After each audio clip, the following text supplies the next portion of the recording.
All right, the light bake is finished.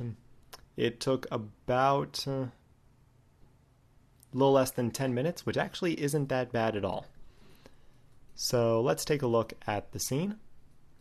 Now, it might be a little hard to see what the light bake is truly affecting because a lot of our textures are pretty dark.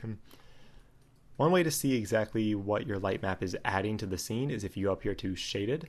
You can change the shading mode to Irradiance.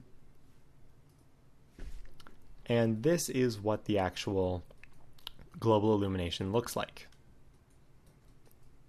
So this is all the bounce lighting that has been calculated. If we go all the way to the opening of the hangar, you can see some very intense bounce lighting here coming from our sun.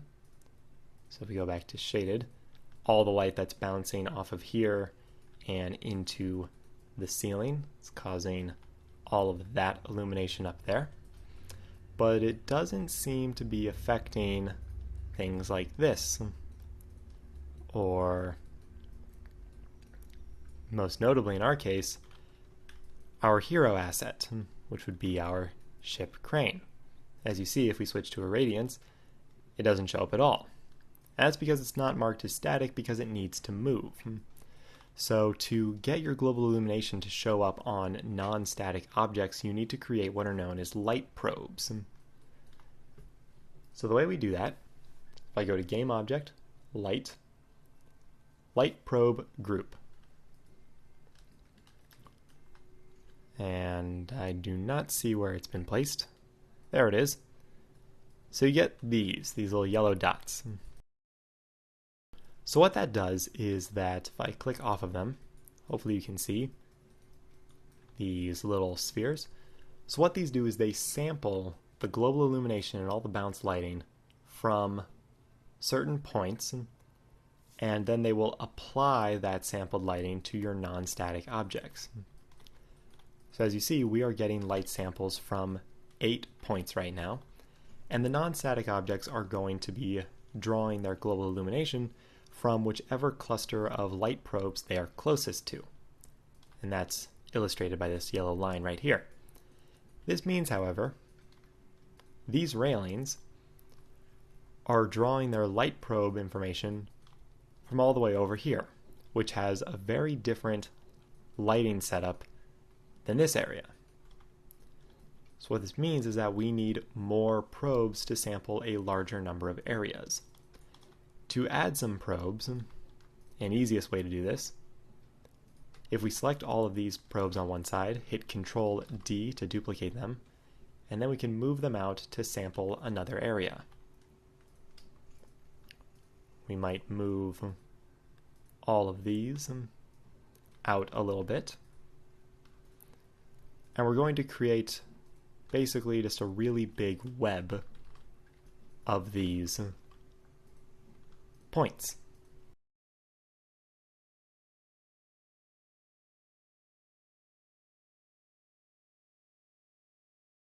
So if we disable them, there's the lighting. And if we enable them, you can see the substantial difference that makes. That should be enough for now. So if we take a look at our game view, things are looking pretty nice.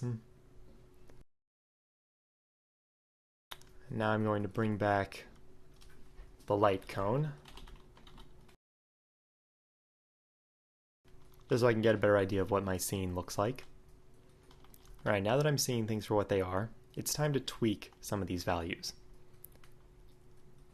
So if I were to grab, say, this light, I can affect its impact on the global illumination by changing the bounce intensity. So as you see, as I adjust that, it's not quite making the light brighter, it's increasing the intensity of its impact on the irradiance map. So you see that kind of a change. So we may go ahead and do this with several of our lights.